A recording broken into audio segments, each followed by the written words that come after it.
ఓం శ్రీ విఘ్నేశ్వరాయ నమః. ఓం శ్రీం హ్రీం శ్రీం మహాలక్ష్మీ నమః. ఓం సద్గురు అంతర్ముఖానంద వేదవ్యాస భట్టారక జగద్గురు శ్రీకృష్ణ పరబ్రహ్మణే నమః. శ్రీమద్దేవి భాగవత మహత్యం భాగం 131 సప్తమ స్కందం అధ్యాయం 26. హరిశ్చంద్రుడికి బ్రహ్మాది దేవతలు ప్రత్యక్షమవటం. చీకటికి అలవాటు పడ్డాయి కళ్ళు. శ్మశానంలో సగం కాలి ఆరిపోయిన కట్టెల్ని పోగు చేసి చితిపేర్చారు. హరిశ్చంద్రుడు తనయుని ఎత్తుకుని తెచ్చి దానిమీద పడుకోబెట్టాడు. ఇద్దరూ చెరువుగా నిలబడ్డారు. చేతులు జోడించి కళ్ళు మూసుకుని పరమేశ్వరుని ధ్యానించారు. శతాక్షి, జగదీశ్వరి, పంచకోశాంతరగత పుచ్చ బ్రహ్మచారిణి స్వరూపిణి, రక్తాంబర పరిధాన, కరుణారస సాగర, నానాయుధధర అంబా, జగత్పాలన తత్పర, కరుణించు తల్లి, తెలిసి గాని తెలియక కానీ చేసిన అవరోధాలన్నీ క్షమించు మాత. ఇలా ప్రార్థిస్తుండగానే ఇంద్రాది సకల దేవతలు ప్రత్యక్షమయ్యారు. యమధర్మరాజు వారికి అగ్రభాగాన నిలిచాడు. ముందుగా బ్రహ్మదేవుడు పలకరించాడు. మహారాజా హరిశ్చంద్ర, కళ్ళు తెరువు, నేను మీ పితామహుణ్ణి. ఇదిగో యమధర్మరాజు స్వయంగా వచ్చాడు. సకల దేవతలు విచ్చేశారు. ధర్మ మార్గాన విశ్వత్రయంలో మైత్రి కోరుకునే విశ్వామిత్రుడు వచ్చాడు. ఒక్కసారి కళ్ళు తెరిచి మమ్మల్ని అందరినీ తిలకించు అన్నాడు మృదువుగా. రాజదంపతులు కళ్ళు తెరిచి చూశారు. నివిరిపోయి నిశ్చేష్టులై నిలబడ్డారు. భుజాని, నేను ధర్మరాజును, నిన్ను దర్శించడానికి వచ్చాను. ఓరిమి, నిగ్రహము, సాత్వికత మొదలైన నీ సద్గుణాలకు సంతోషించాను. చక్రవర్తి, నేను ఇంద్రుణ్ణి. సత్యనిష్టతో మీరు త్రిలోకాలను జయించారు.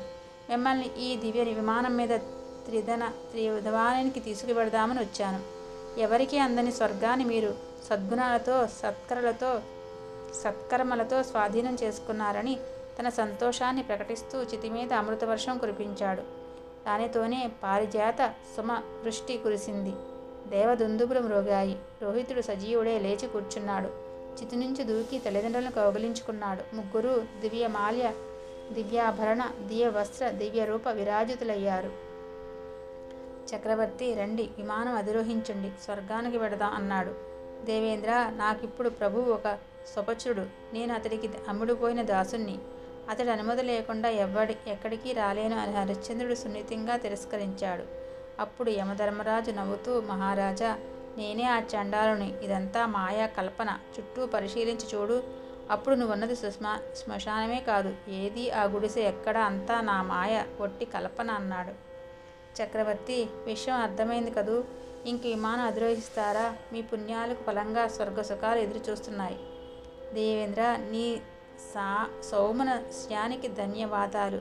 నాది ఒక విన్నపం.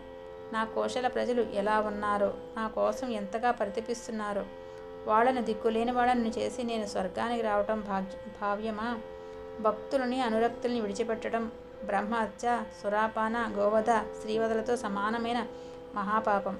అందుచేత వాళ్ళు లేనిది స్వర్గమైనా నాకు వద్దు. వాళ్ళతోనైతే నరకానికైనా వస్తాను.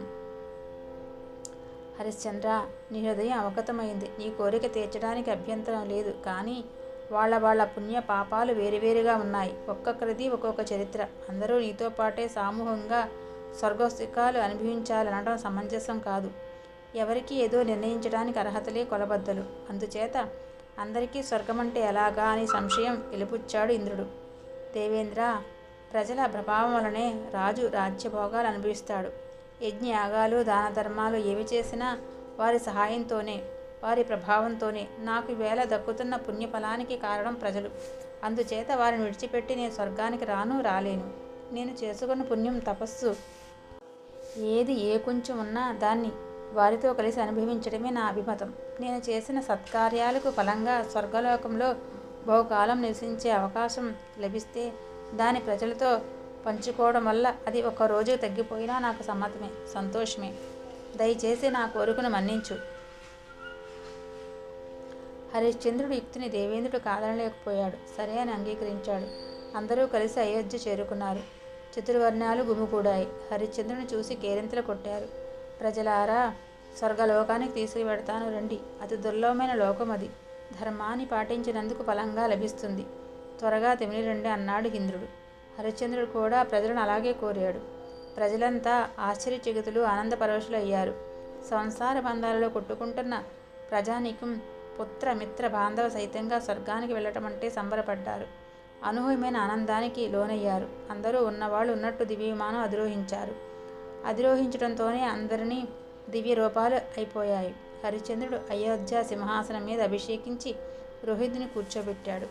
ప్రజలను, మంత్రులను, సామంతులను యథార్హంగా సత్కరించాడు. అందరి దగ్గర ఆప్యాయంగా సెలవు తీసుకుని దివ్య విమానం అధిరోహించాడు. ఇంద్రుడి సరసన కూర్చున్నాడు. కామ గమన శక్తి కలిగిన ఆ ముందర విమానం చిరుగంటలు చప్పుడు చేస్తూ ఆకాశంలోకి దూసుకు వెళ్ళింది. అప్పుడు సర్వశాస్త్రార్థవేత్త శుక్రాచార్యుడు ఒక శ్లోకమంత్రాన్ని చెప్పాడు. ఆహా, ఏమి ఓరిమి గొప్పదనం! ఆహా, ఏమి దానఫల మహత్యం! హరిశ్చంద్రుడు ఇంద్రలోకానికి వచ్చాడు. సాధు సాధు అన్నాడు. అహో తితిక్షా మహాత్మ్యం, అహో దానఫలం మహత్, యథాగతో హరిశ్చంద్రో మహేంద్రస్య సలోకతాం అని అన్నాడంట. సౌనికాది మహాములారా, వ్యాస భగవానుడు జనమేజయుడికి సూర్యవంశ చరిత్రలో భాగంగా చెప్పిన హరిశ్చంద్రుడి కథను మీకు నేను యథాతథంగా విన్నవించాను.